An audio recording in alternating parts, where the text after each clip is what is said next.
Ramzan ஃபெஸ்டிவலுக்கான fasting எல்லாமே இந்த இடத்துல ரொம்ப அருமையா நடந்திருக்கு. அது எல்லாமே இன்னைக்கு நம்ம மக்களுக்காக வெளியில கொண்டு வந்து காமிக்கிறோம். எல்லாருமே பயனடையறதுக்காக மட்டும் தான். இதுதான் மோத்தி பாபாவுடைய ஜீவசமாதிங்க.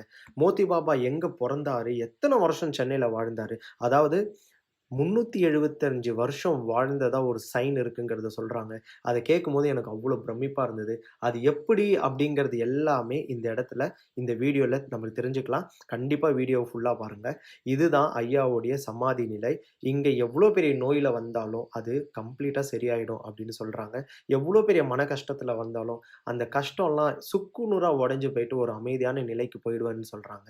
நான் ஒரு 3 நாள் ஐயாவோட சமாதியில வந்து பயணம் பண்ணேன். இந்த வீடியோஸ்லாம் எடுக்கிறதுக்காக. இந்த 3 நாள் எனக்கு கிடைச்ச ஒரு எனர்ஜின்னு ஒண்ணு இருக்குல்ல, சக்தி.